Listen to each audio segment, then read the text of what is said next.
ਜਿਹੜਾ ਅਸੀਂ ਅੱਜ ਟੌਪਿਕ ਆਪਣਾ ਡਿਸਕਸ ਕਰਨਾ ਹੈ ਉਹ ਹੈ ਉੱਤਰ ਵੈਦਿਕ ਕਾਲ ਦੀ ਸੱਭਿਅਤਾ ਦੇ ਅਲੱਗ-ਅਲੱਗ ਐਸਪੈਕਟਸ। ਉਹਨਾਂ ਦੀ ਰਾਜਨੀਤੀ, ਉਹਨਾਂ ਦਾ ਸਮਾਜ, ਉਹਨਾਂ ਦੀ ਧਰਮ, ਉਹਨਾਂ ਦੀ ਆਰਥਿਕ ਵਿਵਸਥਾ। ਜਿਸ ਤਰੀਕੇ ਦੇ ਨਾਲ ਅਸੀਂ ਰਿਗ ਵੈਦਿਕ ਕਾਲ ਦੀ ਸੱਭਿਅਤਾ ਦੇ ਇਹ ਅਲੱਗ-ਅਲੱਗ ਐਸਪੈਕਟਸ ਜਿਹੜੇ ਸੀਗੇ ਉਹ ਪੜ੍ਹੇ ਸੀਗੇ।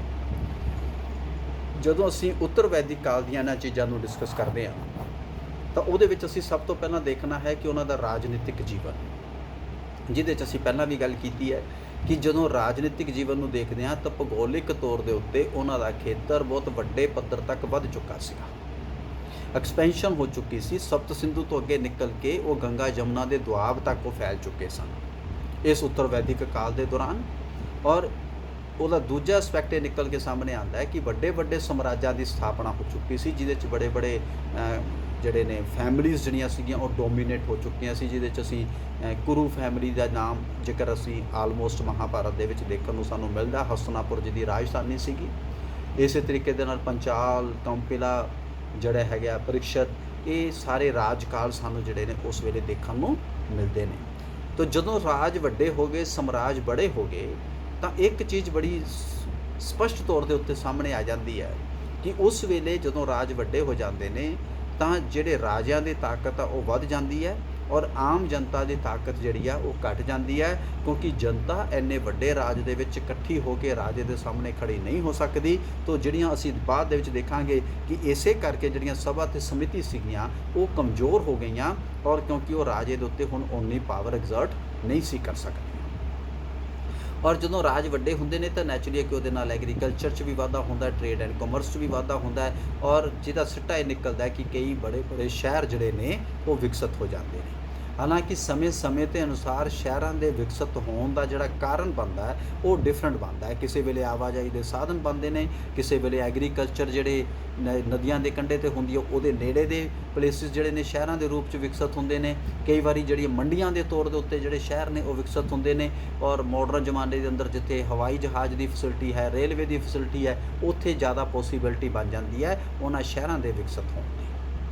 ਔਰ ਇੱਕ ਰਾਜੇ ਨੂੰ ਆਪਣਾ ਵੱਡਾ ਸਾਮਰਾਜ ਬਣਾਉਣ ਲਈ, ਫਿਰ ਉਸ ਨੂੰ ਬਣਾਏ ਰੱਖਣ ਦੇ ਲਈ ਉਹਨੂੰ ਸੈਨਾ ਦੀ ਜ਼ਰੂਰਤ ਪੈਂਦੀ ਹੈ, ਅਤੇ ਸੈਨਾ ਦੀ ਜਿਹੜੀ ਤਾਕਤ ਹੈਗੀ ਹੈ ਉਹ ਵੱਧ ਜਾਂਦੀ ਹੈ। ਤਾਂ ਉਸੇ ਤਰੀਕੇ ਦੇ ਨਾਲ ਅਸੀਂ ਦੇਖਦੇ ਹਾਂ ਕਿ ਉੱਤਰ ਵੈਦਿਕ ਕਾਲ ਦੇ ਵਿੱਚ ਪਰਮਾਨੈਂਟ ਆਰਮੀ, ਸਥਾਈ ਫੌਜ ਜਿਹੜੀ ਹੈ ਉਹ ਬਣਨੀ ਸ਼ੁਰੂ ਹੋਈ, ਉਹਦੀ ਜਿਹੜੀ ਟ੍ਰੇਨਿੰਗ ਦਾ ਕੰਮ ਸ਼ੁਰੂ ਹੋਇਆ, ਔਰ ਉਸੇ ਸਾਮਰਾਜ ਦੇ ਵਿਸਤਾਰ ਨੂੰ ਲੈ ਕੇ ਹੀ ਕਈ ਤਰ੍ਹਾਂ ਦੇ ਧਾਰਮਿਕ ਰੀਤੀ ਰਿਵਾਜ ਵੀ ਸਟਾਰਟ ਹੋਏ, ਜਿਹਦੇ 'ਚ ਅਸੀਂ ਅਸ਼ਵਮੇਘ ਯੱਗ ਦਾ ਨਾਮ ਆਮ ਤੌਰ ਦੇ ਉੱਤੇ ਲੈਂਦੇ ਹਾਂ। ਤਾਂ ਇਹ ਪ੍ਰਥਾਵਾਂ ਜਿਹੜੀਆਂ ਸੀਗੀਆਂ ਉਸ ਵੇਲੇ ਵੱਧ, ਔਰ ਕਿਉਂਕਿ ਸਾਰੀਆਂ ਤਾਕਤਾਂ ਜਿਹੜੀਆਂ ਨੇ ਉਹ ਰਾਜੇ ਦੇ ਕੋਲੇ ਹੁੰਦੀਆਂ, ਅਤੇ ਇੱਕ ਉਹ ਜਿਹੜੀ ਵਰਸ਼ਿਪ ਹੈਗੀ ਹੈ ਉਹ ਰਾਜੇ ਦੀ ਸਟਾਰਟ ਹੋ ਜਾਂਦੀ ਹੈ, ਕਿਉਂਕਿ ਉਹ ਰਾਜੇ ਨੂੰ ਜਿਹੜਾ ਕੋਈ ਚੰਗਾ ਰਾਜਾ ਹੁੰਦਾ ਜਿਹਦੇ ਕੋਲੇ ਤਾਕਤਾਂ ਬਹੁਤ ਜ਼ਿਆਦਾ ਹੁੰਦੀਆਂ ਨੇ ਉਸ ਨੂੰ ਲਗਭਗ ਦੇਵਤਿਆਂ ਦਾ ਦਰਜਾ ਦੇਣ ਲੱਗ ਜਾਂਦੇ ਆ, ਔਰ ਇਹ ਵੀ ਕਹਿਣ ਲੱਗ ਜਾਂਦੇ ਕਿ ਇਹਨੂੰ ਤਾਂ ਈਸ਼ਵਰ ਨਹੀਂ ਭੇਜਿਆ। ਔਰ ਕਈ ਵਾਰੀ ਰਾਜੇ ਵੀ ਉਹ ਆਪਣੇ ਡਿਵਾਈਨ ਰਾਈਟਸ ਦੀ ਥਿਊਰੀ ਨੂੰ ਲਾਗੂ ਕਰਦੇ ਨੇ ਕਿ ਸਾਨੂੰ ਤਾਂ ਈਸ਼ਵਰ ਨੇ ਤੁਹਾਡੇ ਉੱਤੇ ਰਾਜ ਕਰਨ ਲਈ ਭੇਜਿਆ ਹੈ। ਔਰ ਇੱਕ ਉਹ ਫਿਰ ਜਿਹੜੀ ਪ੍ਰਣਾਲੀ ਹੈ ਉਹ ਟ੍ਰੈਡੀਸ਼ਨਲ ਐਂਡ ਹੇਰਡਿਟਰੀ ਬਣ ਜਾਂਦੀ ਹੈ, ਔਰ ਰਾਜੇ ਤੋਂ ਬਾਅਦ ਅਗਲਾ ਕਾਬਲ ਰਾਜਾ ਲੱਭਣ ਦੀ ਕੋਸ਼ਿਸ਼ ਨਹੀਂ ਰਹਿ ਜਾਂਦੀ, ਔਰ ਇਹ ਕੋਸ਼ਿਸ਼ ਹੋ ਜਾਂਦੀ ਹੈ ਕਿ ਰਾਜੇ ਤੋਂ ਬਾਅਦ ਉਸ ਦਾ ਜਿਹੜਾ ਵੱਡਾ ਪੁੱਤਰ ਹੈਗਾ ਉਸ ਨੂੰ ਰਾਜਗੱਦੀ ਦੇ ਉੱਤੇ ਬਿਠਾ ਦਿੱਤਾ ਜਾਵੇ, ਔਰ ਈਵਨ ਪਹਿਲਾਂ ਹੀ ਉਸ ਨੂੰ ਯੁਵਰਾਜ ਬਣਾ ਕੇ ਉਹ ਜਿਹੜਾ ਹੈਗਾ ਇਸ ਤਰੀਕੇ ਦੇ ਨਾਲ ਉਹਨੂੰ ਗੱਦੀ 'ਤੇ ਬਿਠਾਉਣ ਦੀਆਂ ਤਿਆਰੀਆਂ ਸ਼ੁਰੂ ਕਰ ਦਿੱਤੀਆਂ ਜਾਂਦੀਆਂ ਨੇ। ਔਰ ਜਦੋਂ ਇਹ ਚੀਜ਼ਾਂ ਚੱਲਦੀਆਂ ਨੇ ਤਾਂ ਉਹ ਜਿਹੜਾ ਐਡਮਿਨਿਸਟ੍ਰੇਸ਼ਨ ਦਾ ਸਿਸਟਮ ਵੀ ਹੈਗਾ ਉਹ ਵੀ ਕੁਝ ਲੋਕਾਂ ਦੇ ਹੱਥਾਂ ਦੇ ਵਿੱਚ ਆ ਜਾਂਦਾ ਹੈ, ਔਰ ਉਹ ਸਾਰੀਆਂ ਚੀਜ਼ਾਂ ਰਾਜਾ ਓਰੀਐਂਟਡ ਜਿਹੜੀਆਂ ਨੇ ਉਹ ਚੱਲਣੀਆਂ ਸ਼ੁਰੂ ਹੋ ਜਾਂਦੀਆਂ ਨੇ, ਔਰ ਰਾਜੇ ਦੇ ਅਨੁਸਾਰ ਹੀ ਉਹ ਚੱਲਦੀਆਂ ਨੇ। ਔਰ ਉਹਦੇ ਨਾਲ ਫਿਰ ਕਈ ਤਰੀਕੇ ਦੇ ਰੀਤੀ ਰਿਵਾਜ, ਜਿਵੇਂ ਤਾਜਪੋਸ਼ੀ ਦਾ ਰੀਤੀ ਰਿਵਾਜ, ਇਹ ਸਾਰੀਆਂ ਚੀਜ਼ਾਂ ਜਿਹੜੀਆਂ ਨੇ ਉਹਦੇ ਨਾਲ ਸਟਾਰਟ ਹੋ ਜਾਂਦੀਆਂ। ਔਰ ਜਦੋਂ ਅਸੀਂ ਕਹਿੰਦੇ ਕਿ ਰਾਜੇ ਦੇ ਕੋਲੇ ਸਾਰੀਆਂ ਤਾਕਤਾਂ, ਤਾਂ ਬੇਟਾ ਇਹ ਗੱਲ ਸਮਝਣ ਦੀ ਲੋੜ ਹੈ ਕਿ ਰਾਜੇ ਦੇ ਕੋਲੇ ਸਾਰੀਆਂ ਤਾਕਤਾਂ, ਮੰਤਰੀਆਂ ਨੂੰ ਬਣਾ ਸਕਦਾ ਹੈ, ਮੰਤਰੀ ਨੂੰ ਹਟਾ ਸਕਦਾ ਹੈਗਾ, ਅਧਿਕਾਰੀਆਂ ਦੀ ਨਿਯੁਕਤੀ ਕਰ ਸਕਦਾ, ਅਧਿਕਾਰੀਆਂ ਨੂੰ ਹਟਾ ਸਕਦਾ ਹੈ, ਜਿਹਨੂੰ ਤੁਸੀਂ ਡੈਮੋਕ੍ਰੇਸੀ ਦੇ ਅੰਦਰ 3 ਤਰ੍ਹਾਂ ਦੀਆਂ ਤਾਕਤਾਂ ਅਸੀਂ ਕਹਿ ਦਿੰਦੇ ਹਾਂ, ਕਾਰਜਪਾਲਿਕਾ, ਵਿਧਾਨਪਾਲਿਕਾ, ਨਿਆਂਪਾਲਿਕਾ। ਰਾਜਤੰਤਰ ਦੇ ਅੰਦਰ, ਤਾਨਾਸ਼ਾਹੀ ਦੇ ਅੰਦਰ ਉਹ ਸਾਰੀਆਂ ਤਾਕਤਾਂ ਉਸ ਰਾਜੇ ਦੇ ਹੱਥਾਂ ਦੇ ਵਿੱਚ ਕੇਂਦਰਿਤ ਹੋ ਜਾਂਦੀਆਂ, ਅਤੇ ਰਾਜਾ ਹੀ ਉਹਦਾ ਸਰਵੇ ਸਰਵਾ ਹੁੰਦਾ। ਤਾਂ ਉੱਤਰ ਵੈਦਿਕ ਕਾਲ ਦੇ ਵਿੱਚ ਅਸੀਂ ਕੀ ਦੇਖਦੇ ਹਾਂ ਕਿ ਜਿਹੜੇ ਰਾਜਤੰਤਰ ਸੀਗੇ ਉਹ ਮਜ਼ਬੂਤ ਹੋ ਗਏ, ਤਾਨਾਸ਼ਾਹੀ ਰਾਜ ਜਿਹੜੇ ਅਸੀਂ ਸਥਾਪਿਤ ਹੋ ਗਏ, ਰਾਜਾ ਹੀ ਸਾਰੀਆਂ ਤਾਕਤਾਂ ਨੂੰ ਕੰਟਰੋਲ ਕਰਦਾ ਹੈ, ਉਹੀ ਵਿਧਾਨ ਬਣਾਉਣ ਵਾਲਾ ਹੈ, ਉਹੀ ਨਿਆਂ ਲਾਗੂ ਕਰਨ ਵਾਲਾ ਹੈ, ਉਹੀ ਸਾਰੀਆਂ ਚੀਜ਼ਾਂ ਨੂੰ ਚਲਾਉਣ ਵਾਲਾ ਹੈ। ਇਸ ਤਰੀਕੇ ਦੀ ਰਾਜਤੰਤਰ ਪ੍ਰਣਾਲੀ ਸਾਨੂੰ ਦੇਖਣ ਨੂੰ ਮਿਲਦੀ ਹੈ। ਪਰ ਇੱਕ ਗੱਲ ਸਾਨੂੰ ਇਹ ਭੁੱਲਣੀ ਨਹੀਂ ਚਾਹੀਦੀ, ਚਾਹੇ ਸਭਾ ਤੇ ਸਮਿਤੀ ਦੀਆਂ ਤਾਕਤਾਂ ਜਿਹੜੀਆਂ ਸੀਗੀਆਂ ਉਹ ਘਟ ਗਈਆਂ, ਲੇਕਿਨ ਇਹਦੇ ਬਾਵਜੂਦ ਸਥਾਨਕ ਸ਼ਾਸਨ ਪ੍ਰਣਾਲੀ ਦੀ ਜਿਹੜੀ ਇੱਕ ਰੈਲੇਵੈਂਸ ਸੀ ਉਹ ਹਜੇ ਵੀ ਕਾਇਮ ਸੀ, ਕਿਉਂਕਿ ਪਿੰਡਾਂ ਦੇ ਵਿੱਚ ਜਿਹੜਾ ਗ੍ਰਾਮੀਣੀ ਸੀ ਉਹ ਹਜੇ ਵੀ ਸਟਰੋਂਗ ਸੀ, ਔਰ ਪਿੰਡਾਂ ਦੇ ਜਿਹੜੇ ਮੁਕੱਦਮੇ ਜਾਂ ਉਹਨਾਂ ਦੇ ਜਿਹੜੇ ਝਗੜੇ ਨੇ ਉਹ ਹਜੇ ਵੀ ਪਿੰਡਾਂ ਦੇ ਵਿੱਚ ਹੀ ਨਿਪਟਦੇ ਸੀ, ਉਹ ਸਾਰੇ ਰਾਜ ਪਰਿਵਾਰ ਤੱਕ ਨਹੀਂ ਸੀ ਜਾਇਆ ਕਰਦੇ। ਇਸੇ ਤਰੀਕੇ ਦੇ ਨਾਲ ਜਦੋਂ ਅਸੀਂ ਦੇਖਦੇ ਹਾਂ ਕਿ ਉਸ ਵੇਲੇ ਦਾ ਸਮਾਜਿਕ ਜੀਵਨ ਕੀ ਸੀਗਾ, ਤਾਂ ਰਿਗ ਵੈਦਿਕ ਕਾਲ ਦੀ ਤਰ੍ਹਾਂ ਹਜੇ ਵੀ ਸੰਯੁਕਤ ਪਰਿਵਾਰ ਪ੍ਰਣਾਲੀ ਹੀ ਉੱਤਰ ਵੈਦਿਕ ਕਾਲ ਦੇ ਵਿੱਚ ਚੱਲਦੀ ਰਹੀ, ਔਰ ਉਸੇ ਤਰੀਕੇ ਦੇ ਨਾਲ ਪਰਿਵਾਰ ਦੇ ਮੁਖੀਏ ਦੇ ਕੋਲੇ ਉਹ ਸਾਰੀਆਂ ਤਾਕਤਾਂ ਰਹੀਆਂ ਜੋ ਉਸ ਦੇ ਕੋਲੇ ਪਹਿਲਾਂ ਸਨ, ਔਰ ਉਹੀ ਸਾਰੇ ਜਿਹੜਾ ਹੈਗਾ ਦੇਖਭਾਲ ਜਿਹੜੀ ਹੈ ਉਸ ਨੂੰ ਕਰਦਾ ਸੀ। ਪਰ ਇੱਕ ਚੀਜ਼ ਹੈ ਕਿ ਜਿੱਦਾਂ ਜਿੱਦਾਂ ਇਹ ਸੁਸਾਇਟੀ ਹੁਣ ਐਡਵਾਂਸ ਹੋ ਰਹੀ ਸੀ, ਉਹਦੇ 'ਚ ਇੱਕ ਫਰਕ ਆਇਆ ਕਿ ਪੁੱਤਰ ਦੀ ਜਿਹੜੀ ਇੰਪੋਰਟੈਂਸ ਹੈ ਪੁੱਤਰੀ ਨਾਲੋਂ ਉਹ ਕਿਤੇ ਥੋੜੀ ਕਰਕੇ ਵੱਧਦੀ ਚਲੀ ਗਈ, ਲੇਕਿਨ ਇੱਕਦਮ ਚੇਂਜ ਨਹੀਂ ਹੋਈ, ਲੇਕਿਨ ਉਹ 'ਚ ਫਰਕ ਆਉਣਾ ਜਿਹੜਾ ਹੈਗਾ ਅਸੀਂ ਕਹਿ ਸਕਦੇ ਹਾਂ ਕਿ ਸਟਾਰਟ ਹੋ ਚੁੱਕਾ ਸੀ, ਕਿਉਂਕਿ ਹੁਣ ਸੁਸਾਇਟੀਆਂ ਵੱਡੀਆਂ ਹੋ ਗਈਆਂ, ਇਕੋਨਮੀਜ਼ ਵੱਡੀਆਂ ਹੋਣੀਆਂ ਸ਼ੁਰੂ ਹੋ ਗਈਆਂ, ਪੁੱਤਰਾਂ ਦੀ ਜ਼ਰੂਰਤ ਜ਼ਿਆਦਾ ਹੋ ਗਈ। ਉਹਦੇ ਕਈ ਕਾਰਨ ਹੋ ਸਕਦੇ ਨੇ, ਸੋਸ਼ੋ ਇਕਨੋਮਿਕ ਰੀਜ਼ਨਸ ਵੀ ਹੋ ਸਕਦੇ ਆ, ਇਕਨੋਮਿਕ ਰੀਜ਼ਨਸ ਵੀ ਹੋ ਸਕਦੇ ਆ, ਬਟ ਇਹ ਚੇਂਜ ਜਿਹੜੀ ਸੀਗੀ ਉਹ ਸਾਨੂੰ ਦੇਖਣ ਨੂੰ ਮਿਲਣੀ ਸ਼ੁਰੂ ਹੋ ਜਾਂਦੀ ਹੈ। ਸ਼ਹਿਰਾਂ ਦਾ ਮਹੱਤਵ ਵੱਧ ਗਿਆ, ਕਿਉਂਕਿ ਜਦੋਂ ਟ੍ਰੇਡ ਐਂਡ ਕਾਮਰਸ ਵੱਧਦਾ ਹੈ ਤਾਂ ਜਿਹੜੀ ਸ਼ਿਫਟ ਹੈ ਉਹ agriculture to trade and commerce ਜਿਹੜੀ ਹੁੰਦੀ ਹੈ, ਉਹਦੇ ਨਾਲ ਪਿੰਡਾਂ ਦੇ ਨਾਲ ਸ਼ਹਿਰਾਂ ਦੀ ਇੰਪੋਰਟੈਂਸ ਜਿਹੜੀ ਆ ਬਣਨੀ ਸਟਾਰਟ ਹੋ ਜਾਂਦੀ ਹੈ। ਜਾਤੀ ਪ੍ਰਥਾ ਜਿਹੜੀ ਹੈ ਉਹ ਜਦੋਂ ਹੇਰਡਿਟਰੀ ਬਣ ਜਾਂਦੀ ਹੈ, ਹੇਰਡਿਟਰੀ ਬਣਨ ਦੇ ਪਿੱਛੇ ਕਈ ਵਾਰੀ ਕਾਰਨ ਜਿਹੜੇ ਨੇ ਤੁਹਾਡੇ ਉਹ ਆਪਣੇ ਐਕਸਪਰਟਾਈਜ਼ ਵੀ ਹੁੰਦੀ ਹੈ। ਜਦੋਂ ਇੱਕ ਕਿੱਤਾ ਅਸੀਂ ਫਿਰ ਦੇਖਦੇ ਹਾਂ ਕਿ ਡਾਕਟਰਾਂ ਦੇ ਬੱਚੇ ਡਾਕਟਰ ਹੀ ਬਣਦੇ ਆ, ਅਤੇ ਜਦੋਂ ਖਾਨਦਾਨੀ ਡਾਕਟਰੀ ਵਾਲਾ ਪੇਸ਼ਾ ਚੱਲਦਾ ਹੈ ਅਤੇ ਉਹ ਸੈਂਸ ਬੱਚੇ ਦੇ ਬਚਪਨ 'ਚੋਂ ਹੀ ਪ੍ਰਵੇਲ ਕਰਨੀ ਸ਼ੁਰੂ ਕਰ ਦਿੰਦੀ ਹੈ, ਔਰ ਜਦੋਂ ਇਹ ਕੰਮ ਬੇਟਾ ਸੈਂਕੜੋਂ ਸਾਲਾਂ ਤੱਕ ਹਜ਼ਾਰਾਂ ਸਾਲਾਂ ਤੱਕ ਚੱਲਦਾ ਹੈ ਤਾਂ ਉਦੋਂ ਇਹ ਚੀਜ਼ ਲਾਗੂ ਹੋ ਜਾਂਦੀ ਹੈ, ਸਮਝ ਲਈ ਜਾਂਦੀ ਹੈ ਕਿ ਉਹ ਬੱਚਿਆਂ 'ਚ ਨੈਚੁਰਲ ਕੁਆਲਿਟੀ ਜਿਹੜੀ ਹੈਗੀ ਹੈ ਆਪਣੇ ਆਪ ਹੀ ਡਿਵੈਲਪ ਹੋ ਜਾਂਦੀ ਹੈ। ਹੁਣ ਜਿਹੜੇ ਬੱਚੇ ਬੇਟਾ ਤੁਸੀਂ ਦੇਖੋ ਕਿ ਜਿਨ੍ਹਾਂ ਨੇ ਘਰਾਂ 'ਚ ਜਾਨਵਰ ਰੱਖੇ ਹੋਏ ਨੇ, ਦੁੱਧ ਚੋਂਦੇ ਨੇ ਜਾਂ ਜਾਨਵਰਾਂ ਨੂੰ ਪਾਲਦੇ ਨੇ, ਉਹਨਾਂ ਦੇ ਬੱਚਿਆਂ ਨੂੰ ਕਦੇ ਮੱਝ ਦੇ ਕੋਲੇ ਜਾਣ ਨੂੰ, ਗਾਂ ਦੇ ਕੋਲੇ ਜਾਣ ਨੂੰ ਡਰ ਨਹੀਂ ਲੱਗਦਾ। ਕਿਸੇ ਸ਼ਹਿਰ ਦੇ ਬੱਚੇ ਨੂੰ ਕਹੋ ਵੀ ਤੈਨੂੰ ਲੈ ਕੇ ਚੱਲੀਏ ਤਾਂ ਡਰਦਾ ਜਾਂਦਾ।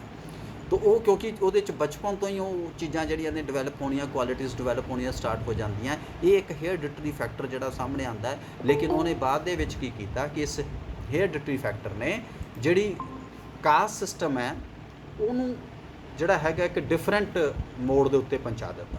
ਅਤੇ ਤੁਸੀਂ ਬੇਟਾ ਆਪਣੇ ਵੀਡੀਓਜ਼ ਔਨ ਕਰ ਲੈਣਾ।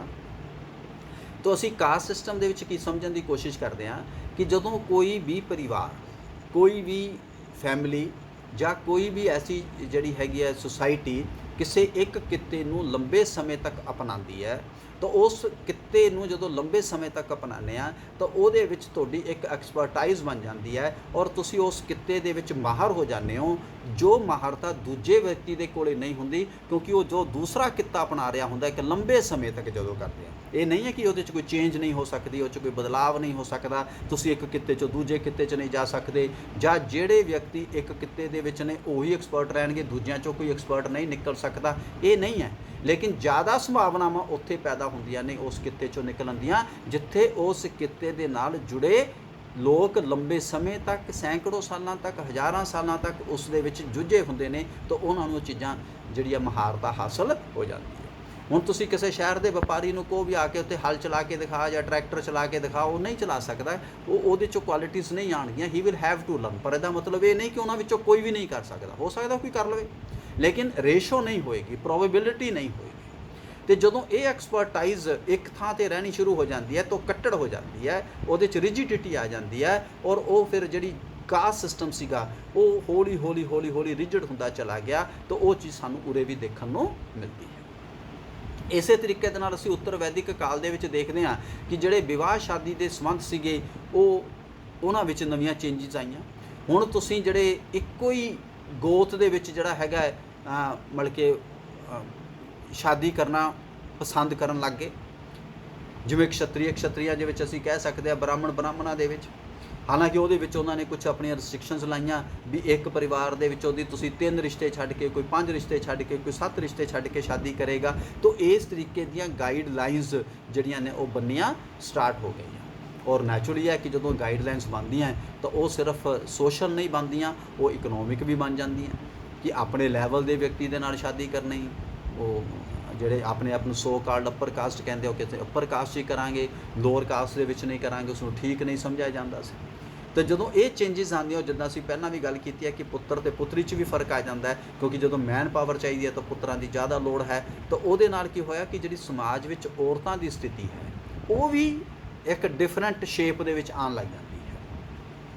ਉਹਨਾਂ ਦੀ ਫਰੀਡਮ ਦੇ ਉੱਤੇ ਪਾਬੰਦੀ ਲੱਗਣੀ ਸ਼ੁਰੂ ਹੋ ਜਾਂਦੀ ਹੈ। ਫਰੀਡਮ ਜ਼ਿਆਦਾ ਕੌਣ ਇੰਜੋਏ ਕਰੇਗਾ? ਜਿਸ ਦੇ ਕੋਲੇ ਤਾਕਤ ਜ਼ਿਆਦਾ ਹੈ। ਜਿਹਦੇ ਕੋਲੇ ਤਾਕਤ ਘੱਟ ਹੈ ਉਹਦੇ 'ਤੇ ਪਾਬੰਦੀ ਲੱਗੇਗੀ। ਜਿਹੜਾ ਅਸੀਂ ਕਹਿੰਦੇ ਵੀ ਬੰਦਾ ਕਹਿੰਦਾ ਜੀ ਮੈਨੂੰ ਤਾਂ ਪੂਰੀ ਆਜ਼ਾਦੀ ਹੈ, ਕਹਿਣ ਨੂੰ ਸਾਨੂੰ ਬੜਾ ਸਿੰਪਲ ਨਜ਼ਰ ਆਉਂਦਾ, ਚਾਹੇ ਉਹ ਕੋਈ ਵੀ ਬੰਦਾ ਹੈ, ਲੇਕਿਨ ਉਹ ਪਤਾ ਉਦੋਂ ਲੱਗਦਾ ਜਦੋਂ ਉਹਨੂੰ ਪੁੱਛੋ ਵੀ ਤੂੰ ਆਹ ਕੰਮ ਕਰ ਸਕਦਾ, ਉਹ ਕਹਿੰਦਾ ਨਹੀਂ ਕਰ ਸਕਦਾ। ਜਦੋਂ ਤੂੰ ਕਹਿੰਦੇ ਤੂੰ ਆਹ ਚੀਜ਼ ਕਰ ਸਕਦਾ, ਉਹ ਕਹਿੰਦਾ ਨਹੀਂ ਕਰ ਸਕਦਾ। ਇਟ ਮੀਨਸ ਉਹ ਫਰੀਡਮ ਤਾਂ ਹੈ ਹੀ ਨਹੀਂ। ਫਰੀਡਮ ਦਾ ਤਾਂ ਕੰਪਲੀਟ ਫਰੀਡਮ ਦਾ ਤਾਂ ਮਤਲਬ ਇੰਨਾ ਹੀ ਹੈਗਾ ਕਿ ਮੈਂ ਜੋ ਚਾਹਾਂ ਉਹ ਕਰ ਸਕਦਾ, ਬਸ਼ਰਤੇ ਕਿ ਮੇਰੇ ਉਸ ਕੰਮ ਦੇ ਨਾਲ ਦੂਜੇ ਦਾ ਨੁਕਸਾਨ ਨਾ ਹੋਵੇ। ਮੰਨ ਲਓ ਮੈਂ ਸੜਕ 'ਤੇ ਖੁੱਲ੍ਹਾ ਘੁੰਮਣਾ ਚਾਹੁੰਦਾ, ਮੈਂ ਘੁੰਮ ਸਕਦਾ, ਬਸ਼ਰਤੇ ਕਿ ਮੇਰੇ ਉਸ ਘੁੰਮਣ ਦੇ ਨਾਲ ਕਿਸੇ ਹੋਰ ਵਿਅਕਤੀ ਨੂੰ ਘੁੰਮਣ ਦੇ ਵਿੱਚ ਫਰਕ ਨਾ ਪੈਂਦਾ ਹੋਵੇ। So that is our freedom.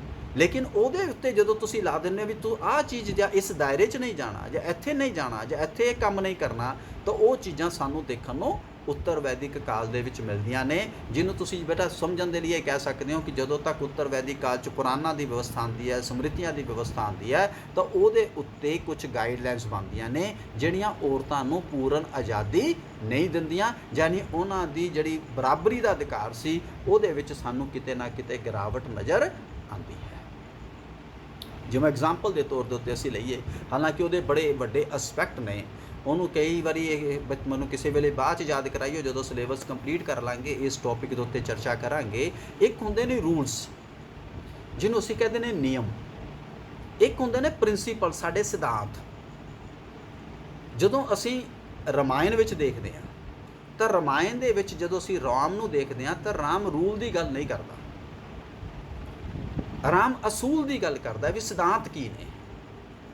ਜਿਵੇਂ ਰਾਮ ਕਹਿੰਦਾ ਕਿ ਮੈਨੂੰ ਪਿਤਾ ਨੇ ਕਿਹਾ ਵੀ ਤੂੰ ਸਾਰਾ ਕੁਝ ਛੱਡ ਦੇ ਤੇ ਤੂੰ ਬਨਵਾਸ 'ਚ ਚਲਾ ਜਾ, ਤੇ ਮੈਂ ਉਹਦੀ ਆਗਿਆ ਦਾ ਪਾਲਣ ਕਰਨਾ ਹੈ।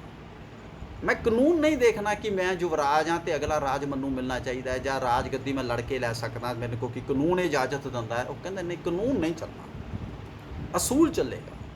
ਪਰ ਜਦੋਂ ਅਸੀਂ ਮਹਾਭਾਰਤ ਦੇਖਦੇ ਹਾਂ ਤਾਂ ਮਹਾਭਾਰਤ ਦੇ ਵਿੱਚ ਉਹ ਕਹਿੰਦੇ ਅਸੂਲ ਨਹੀਂ, ਪ੍ਰਿੰਸੀਪਲ ਨਹੀਂ, ਰੂਲ ਦੱਸੋ ਕੀ ਹੈ। ਹੁਣ ਜਿਵੇਂ ਜੂਆ ਖੇਲਣ ਦਾ ਰੂਲ ਹੈ, ਤੇ ਜੂਏ 'ਚ ਹਾਰੀ ਹੋਈ ਚੀਜ਼ ਹਾਰੀ ਹੈ, ਇਹ ਰੂਲ ਹੈ। ਪਰ ਸਿਧਾਂਤ ਇਸ ਗੱਲ ਦੀ ਆਗਿਆ ਨਹੀਂ ਦਿੰਦਾ, ਅਸੂਲ ਇਸ ਗੱਲ ਦੀ ਆਗਿਆ ਨਹੀਂ ਦਿੰਦੇ ਵੀ ਤੁਸੀਂ ਕਿਸੇ ਔਰਤ ਦੇ ਨਾਲ ਬਦਤਮੀਜ਼ੀ ਕਰੋ ਉਸ ਤਰੀਕੇ ਦੀ। ਔਰ ਉਸ ਸਭਾ ਦੇ ਵਿੱਚ ਤੁਸੀਂ ਦੇਖਦੇ ਆਪਾਂ ਕਈ ਵਾਰੀ ਪੜ੍ਹੀ ਹੈ ਹੋਣੀ ਤੁਸੀਂ ਮਾੜੀ ਮੋਟੀ, ਤੁਹਾਨੂੰ ਪਤਾ ਹੋਊਗਾ ਕਿ ਉਹਦੇ 'ਚ ਦਰੋਣਾਚਾਰਿਆ ਵੀ ਬੈਠੇ ਆ, ਉਹਦੇ 'ਚ ਭੀਸ਼ਮ ਪਿਤਾਮਾ ਵੀ ਬੈਠੇ ਆ, ਪਰ ਉਹ ਨਹੀਂ ਰੋਕ ਪਾਉਂਦੇ। ਸਾਨੂੰ ਆਪਾਂ ਕਈ ਵਾਰੀ ਕਹਿੰਦੇ ਆ ਨਾ ਵੀ ਉਹਨਾਂ ਨੇ ਕਿਉਂ ਨਹੀਂ ਰੋਕਿਆ, ਕਿਉਂ ਚੁੱਪ ਰਹੇ? ਕਿਉਂਕਿ ਰੂਲ ਇਜਾਜ਼ਤ ਨਹੀਂ ਦਿੰਦਾ। ਤੇ ਕ੍ਰਿਸ਼ਨ ਜਦੋਂ ਆਉਂਦੇ ਆ ਤੇ ਕ੍ਰਿਸ਼ਨ ਕੀ ਕਹਿੰਦੇ ਆ ਵੀ ਗੱਲ ਰੂਲ ਦੀ ਨਹੀਂ ਹੈ, ਗੱਲ ਅਸੂਲ ਦੀ ਹੈਗੀ।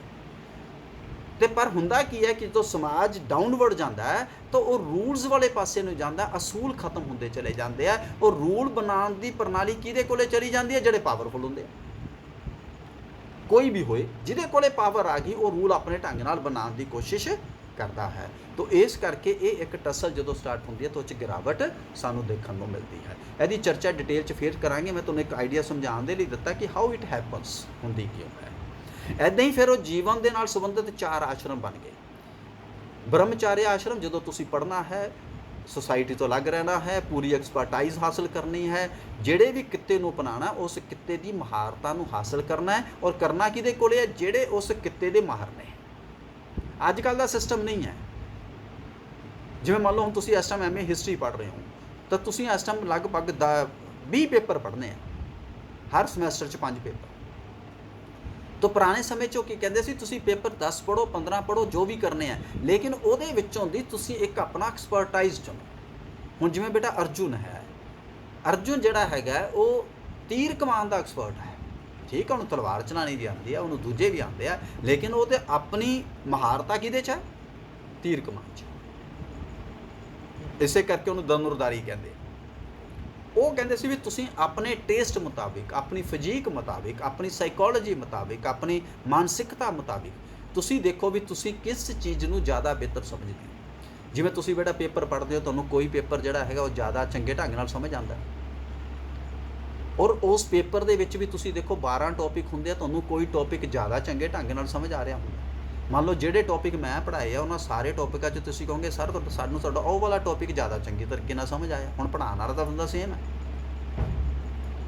ਪੇਪਰ ਵੀ ਸੇਮ ਹੈ, ਪਰ ਕਿਉਂ ਜ਼ਿਆਦਾ ਚੰਗੇ ਢੰਗ ਨਾਲ ਸਮਝ ਆਇਆ? ਕਿਉਂਕਿ ਕਿਤੇ ਤੁਹਾਡੀ ਆਪਣੀ ਮਾਨਸਿਕਤਾ ਉਹਦੇ ਨਾਲ ਜੁੜੀ ਹੋਈ ਸੀ, ਇਸ ਕਰਕੇ ਤੁਹਾਨੂੰ ਉਹ ਚੀਜ਼ ਅਪੀਲ ਕੀਤੀ, ਜ਼ਿਆਦਾ ਚੰਗੇ ਢੰਗ ਨਾਲ ਕੀਤੀ। ਤਾਂ ਉਹ ਕਹਿੰਦੇ ਉਹ ਚੀਜ਼ ਲੱਭਣੀ ਹੈ, ਉਹ ਉਸ ਵੇਲੇ ਦੇ ਟੀਚਰ ਨੇ ਵੀ ਲੱਭਣੀ ਹੈ ਵੀ ਤੇਰੇ 'ਚ ਆਹ ਕੁਆਲਿਟੀ ਹੈ ਤੇ ਤੈਨੂੰ ਇੱਧਰ ਨੂੰ ਜਾਣਾ ਚਾਹੀਦਾ ਹੈ, ਤੇ ਬੱਚੇ ਨੇ ਵੀ ਤੁਰਨਾ ਹੈ। ਤੇ ਪਾਬੰਦੀ ਕੋਈ ਹੈ ਨਹੀਂ ਵੀ ਨਹੀਂ ਤੁਹਾਨੂੰ ਆਹ ਚੀਜ਼ ਚਾਹੀਦੀ ਹੈ ਤਾਂ ਨੌਕਰੀ ਮਿਲੂਗੀ, ਆਹ ਮਿਲੂਗੀ। ਉਹ ਤੁਹਾਡੀ ਨੌਲੇਜ ਬੇਸ ਮਿਲਣੀ ਹੈ, ਕਿੱਤੇ ਦੇ ਵਾਈਜ਼ ਮਿਲਣੀ ਹੈ, ਡਿਗਰੀ ਵਾਈਜ਼ ਨਹੀਂ ਮਿਲਣੀ।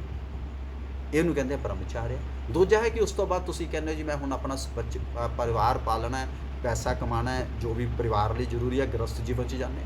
ਉਹ ਕਹਿੰਦੇ ਜਦੋਂ ਪਰਿਵਾਰ ਪਾਲ ਲਿਆ, ਗ੍ਰਸਥ ਜੀਵਨ ਚਲਾ ਲਿਆ, ਜੋ ਸਮਾਜਿਕ ਤੌਰ ਦੇ ਉੱਤੇ ਜ਼ਰੂਰੀ ਵੀ ਹੈਗਾ, ਉਸ ਤੋਂ ਬਾਅਦ ਉਹ ਕਹਿੰਦੇ ਵੀ ਹੁਣ ਤੁਸੀਂ ਵਾਨਪ੍ਰਸਥ। ਵਾਨਪ੍ਰਸਥ ਦਾ ਮਤਲਬ ਕੀ ਹੈਗਾ ਕਿ ਹੌਲੀ ਹੌਲੀ ਭਾਈ ਅਗਲਿਆਂ ਨੂੰ ਜ਼ਿੰਮੇਵਾਰੀ ਦੇ ਕੇ ਹੁਣ ਮੋਹ ਮਾਇਆ ਦਾ ਤਿਆਗ ਕਰੋ, ਦਖਲ ਅੰਦਾਜ਼ੀ ਘਟਾਓ, ਬੰਦ ਕਰੋ।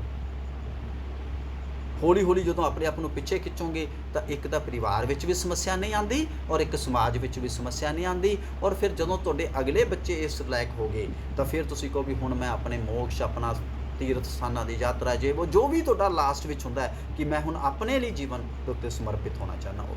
ਪਰ ਇੱਥੇ ਇੱਕ ਗੱਲ ਇਹ ਵੀ ਧਿਆਨ 'ਚ ਰੱਖਣੀ ਹੈ, ਚਾਰੋਂ ਫੇਜ਼ ਇਸੇ ਤਰੀਕੇ ਨਾਲ ਬਤੀਤ ਕਰਨੇ ਜ਼ਰੂਰੀ ਨਹੀਂ ਸੀ। ਤੁਸੀਂ ਬ੍ਰਹਮਚਾਰਿਆ ਤੋਂ ਬਾਅਦ ਸ਼ਾਦੀ ਨਹੀਂ ਕਰਨਾ ਚਾਹੁੰਦੇ, ਤੁਸੀਂ ਸਿੱਧਾ ਰਿਸ਼ੀ ਤਿਆਗ ਤਪੱਸਿਆ ਕਰਨੀ ਚਾਹੁੰਦੇ ਹੋ ਤਾਂ ਵੀ ਸਿੱਧਾ ਜਾ ਸਕਦੇ ਸੀ।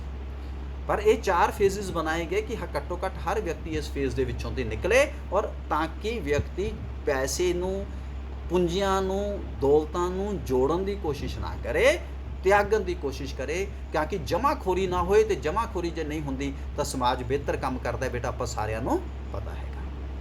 ਇਸੇ ਤਰੀਕੇ ਨਾਲ ਬੇਟਾ ਬਾਕੀ ਪੁਆਇੰਟਸ ਦੇ ਵਿੱਚ ਬਹੁਤੀ ਤਬਦੀਲੀ ਨਹੀਂ ਕਰਨੀ, ਥੋੜ੍ਹੇ ਥੋੜ੍ਹੇ ਵਾਧੇ ਹੋ ਜਾਂਦੇ ਆ। ਜਿਵੇਂ ਭੋਜਨ ਹੈ, ਪਹਿਰਾਵਾ ਹੈ, ਮਨੋਰੰਜਨ ਦੇ ਸਾਧਨ ਨੇ, ਰੀਤੀ ਰਿਵਾਜ ਨੇ, ਉਹ ਲਗਭਗ ਉਹੀ ਰਹਿੰਦੇ ਨੇ ਜੋ ਉਸ ਜਗ੍ਹਾ ਦਾ ਹਿੱਸਾ ਹੁੰਦੇ ਨੇ। ਠੀਕ ਹੈ, ਤਾਂ ਇਸ ਨੂੰ ਤੁਸੀਂ ਸਮਾਜਿਕ ਤੌਰ